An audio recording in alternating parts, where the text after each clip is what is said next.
Rocky Horror Show author and the Tran in Black Richard O'Brien returns to Christchurch for the first time since December 2010 when he performed on stage at the Isaac Theatre Royal. That was then, this is now. He's back on stage tomorrow night to raise funds, all funds in fact, for the rebuild of the Isaac Theatre Royal. We'll get to the show first. It is an absolute honour to have you in the studio. Welcome. An honour? It is an honour. It is an absolute honour. Excellent. First of all, speaking of you being a bit of an honour, I was actually surprised, Richard O'Brien, when I was Googling you, that you're not a Sir. You haven't been knighted. That really came as a shock. You know, I thought you must be a Sir by now. There ain't nothing like a dame. I'm surprised you're not. It goes against the grain. It would go against everything that I believe in. One of the great things, one of the great cards, the greatest card I held in my hand when I went to Great Britain in 1964 from New Zealand was that I came from an egalitarian society.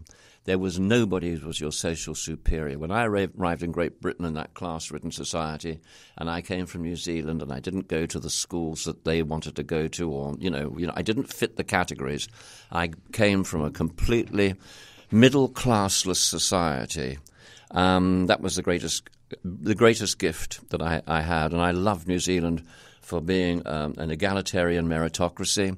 I don't like the fact that John Key has reintroduced the knighthoods. I believe personally, on a personal level, that he's looking forward to receiving one himself in the not-too-distant future. That sticks in my throat a little bit. I have no problem with people being given a pat on the back and given some kind of award. I quite like the fact that Dame Curie is a dame. I love the fact that Edmund Hillary was a Sir. Howard Morrison was a Sir. There are certain people, but most of them are property dealers and wide boys.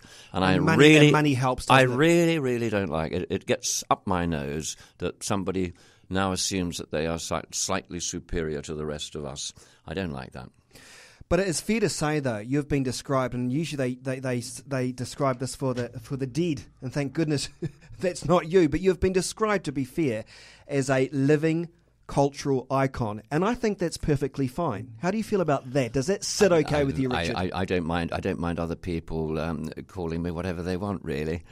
Nancy boy, if they want. But it doesn't affect me, does it? That's nothing to do with me. I know who I am and what I am and where I'm going, and that's enough, really, isn't it? I hope so. Yeah. You've retired to Katikati.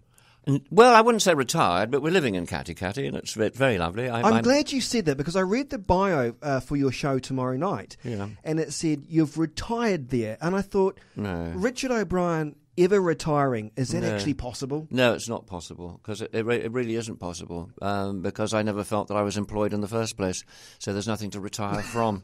Nicely said. I like drawing and making music and concerning myself with the artistic pursuits that I want to follow. I don't need anybody looking over my shoulder to do that. I don't need approval. I don't need applause. I just love doing what I do. I'm now married to the most beautiful creature on the planet, and Sabrina. Yes, Sabrina, who was in the studio with me this morning. I know, and and it's just delightful. We are. I can't believe how happy and lucky I am. Truthfully, you married this year, didn't you? We did, yeah. Good wedding, good reception? It was a very nice wedding. We had a very small wedding. It was only about 80 people, I think, tops, and a lot of musicians. A lot of my friends are musicians. So the music started at midday and went on till far too late, actually. I have to say that if we'd been at somebody else's wedding, we would have left a little earlier. But we we had to stay there to the bitter end.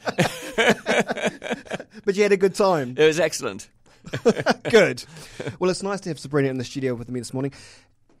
Is she your greatest supporter, would you say?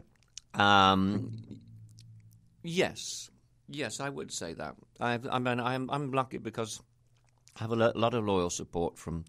I'm deeply loved by my children, which gives me great pleasure, because it's so often you see children growing up and slightly drifting apart. They don't like their parents' politics, perhaps, or the parents don't like their politics or what they do, and we see that division taking place. I never had to seek their approval. nor they mine.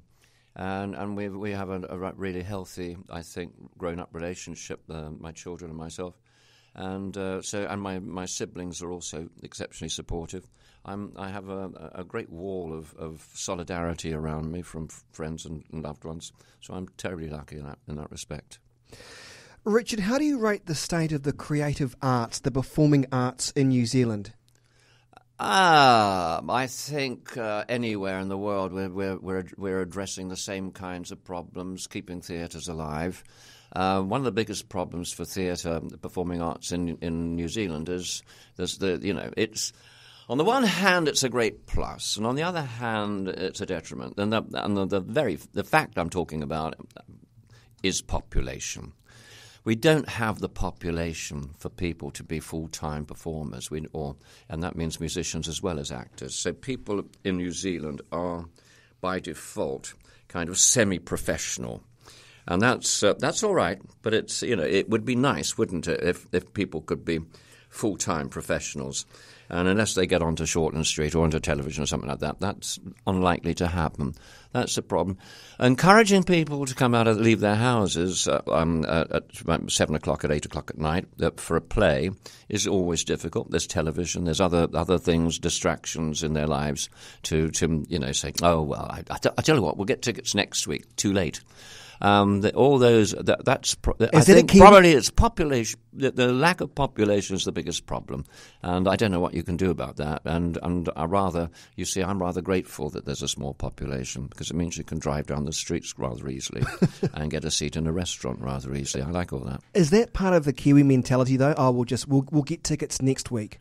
Or is that a global thing, do you think? I think that's global. I think we must go and see that, people say, and they don't bite the bullet and do it then. Make the booking then. They put it off and then it's too late. In New Zealand, it's a big problem because we're all looking for the same audience. Something comes to town, a big city. 3 shows come to a big city. They're all looking for the same audience, and it is a problem. Do you still like to go to the theatre? Do you still go on? Would you go see some? For example, Auckland's playing Wicked. Would you bother going to see that? Or does that if I saw what? Wicked, for example, that's on now in Auckland. Does that float your boat? I have to say that I'm not very fond of Broadway musicals. What I'm not fond of is it's just another Broadway song. I'm going to sing a Broadway song, and you go, oh, for Christ's sake! My mother said that. My mother said she went to see Wicked and she said the songs all sounded the same and she did an impression like that. No, she'll love you. Will she? Lovely. Okay, well, I take 2 sugars. But I know what you mean. There's nothing, unless it seems to be something we've seen before or know of. Yes. It's very hard to make something sort of new and fresh without that same cliche, forgettable music. They've all been brought up by the same school, and they all fall into the same kind of trap, don't they? Because let's be honest, I can't think of a song. Let's just talk about Wicked without getting too much involved. That's memorable. No, it seems to be the classics, the cult classics down your mind. Rocky Horror, for example. I'm interested in this because I saw an interview you did with a BBC morning show not too long ago where you said shows like Rocky Horror, when you leave the theatre, you come out with a bit more than just, oh, that was a nice show.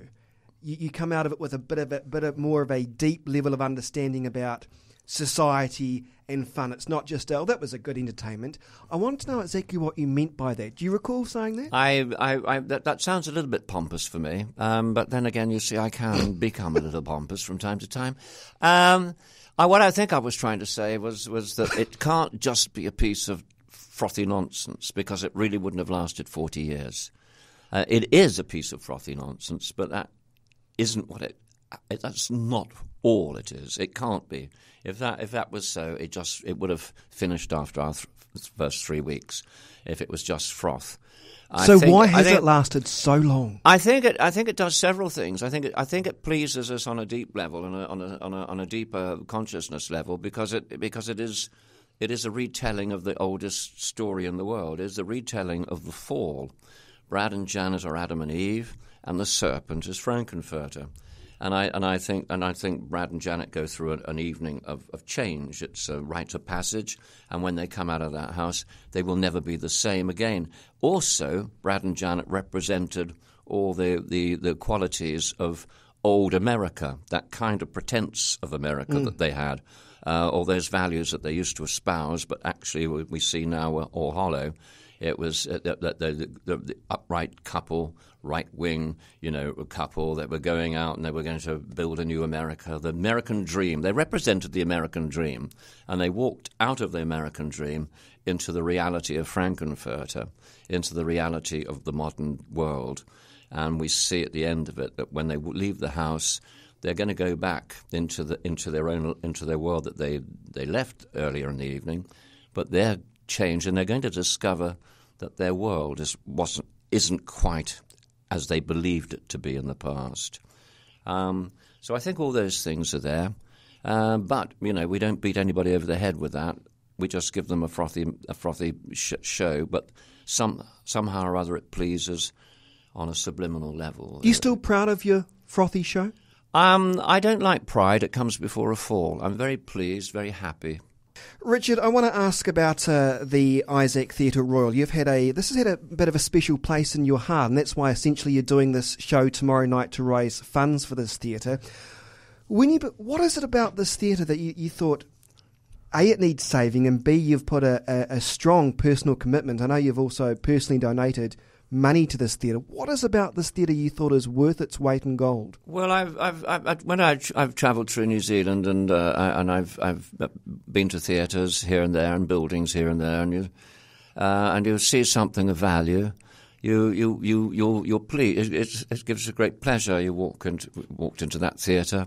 You felt the age of it and the weight of that, and you become aware of the presence of the ghosts of those who've been on the stage. And you do. We giants have walked that stage over the years. It's a special place, isn't it? And special places need to be kept, because we let the past go too quickly. Property developers love to tear things down, and that's dreadful. As children, of course, you look around the world and you see a bank, and when I was a child anyway, and people my age will probably relate to this, you just thought they were there forever. The edifice of the bank was strong, showing, solidarity and, equitable kind of, all the rest of it. A bit like, and the churches were built in the same kind of way. There was gravitas in the buildings. And we discover that they very quickly that nothing is permanent. And it's sad to be in Europe and to go to a cathedral which is 1,000 years old is thrilling. And in New Zealand, because we're such a young society, to get something which is 100 years old and it's had that kind of life through it, it would be perverse to let it go. And I think it's essential that we keep these places as a reminder of a better part of our nature. The arts is always is uplifting. There are so many things that we do with our lives which demean us. However, the theatre and arts and taking people on a journey is a wonderful thing to do. From a performer's point of view, I play to the child in the audience. Because I was a child in the audience once, and I play to this imaginary child. I play to this imaginary child because I think if the child is there and I can thrill this imaginary child into and take them on a journey of wonder and make believe for an hour and a half to 2 hours, and then they say to themselves later on, that's what I want to do, and they become a dancer, they become a singer, they become a performer, and you've been responsible for showing them the way, for enthusing them, if you like. That's wonderful. Do you think sometimes in our society, Richard, we don't allow ourselves to have that inner child to come back? And it's moments like when we see you on stage, we actually allow ourselves just to be kids again for 2 hours. Do we need more of that, do you think? We're both, Sabrina and I agree with this. I am the eternal child. Maturity was never my strong suit. I tried to join the grown-ups and I found I didn't like them. I see them as conniving. I'm very cynical about the grown-ups, especially those who are, leading the leaders in our so-called free world. I see nothing but thieves, cheats, and liars. I don't like the grown-ups. I like a childish journey of joy and spirituality and fun and, generosity of spirit and good times. Reminds me a lot of Jim Henson, actually, when you say that. He always was, wanting to talk about the inner child, the Muppet creator. Mm-hmm. Big fan of mine. Yes. Fan of his, rather. Yeah. I want to now talk about, you say that we lose too much of our heritage too fast, or we can do, and that is so true in Christchurch. You've had a chance to have a look around. You haven't been here since the first bad earthquake. No, it's devastating. What is your initial, you've had a chance to drive around, what's your initial reaction to what you've seen, what is now gone, Richard? It's the centre is a shock, isn't it? It looks like somebody. It looks like the result of aerial attack. I mean, it looks like you've been through a war here. And it is astonishing. But once again, you see, it's the resilience of the people which is wonderful. Picking yourself. The secret of life is recovery. That is the secret. It's getting on with it, picking yourself up, or halfway through a stumble, correcting the stumble and landing with elegance somehow or other, and moving on. That is the entire secret to life. And Canterbury has had to do that twice in the very recent past, and I think they're doing exceptionally well. And seeing what is now completely gone and destroyed in Christchurch, does this even crystallise your willpower to save this theatre hall even more, to do more after the fact that everything's gone? Does this really crystallise the fact what you're doing is important work? Frankly, I mean, if we could find a way to rebuild the steeple on that cathedral, it's a symbol. I'm a Darwinist. I have no religious affiliations. I'm a Darwinist, but the cathedral is a symbol. And it says we will not be defeated. The theatre is a symbol. We will not be defeated. That's what that is. We're sadly nearly out of time, but I want to ask you, caught up with Barry Bostwick over the weekend? I did, yeah. How was that? It was a surprise, because I knew he was in town, and people were trying to get us together, and I was up in Auckland for a showing of the Rocky Horror Picture Show, the movie, which was a fundraiser for Amnesty International, a wonderful organisation. And I was on stage, and somebody asked a question, and this person, grey-haired person with a beard, ran up the steps and said, I think I could answer that one. And I thought, hello, who's this? And then I went, oh, it's Barry. And it was lovely. We had dinner afterwards, and it was fantastic. Richard O'Brien, you're performing at the Aurora Centre in Christchurch tomorrow night. It's a fabulous venue. You will like it. Tickets are still on sale, I understand, at Ticketek, 0800 Ticketek, or just head to ticketek.co.nz. It's been an absolute pleasure to meet you. I really appreciate your time this morning. Chris, it's my great pleasure. And if you are going to come tomorrow night, break out the fishnets. I'll leave them at home. Cool. No, don't do that. Appreciate your time this morning. Pleasure. It is Newstalk ZB, Canterbury Mornings with Chris Lynch. I'll have to get Dad's instead.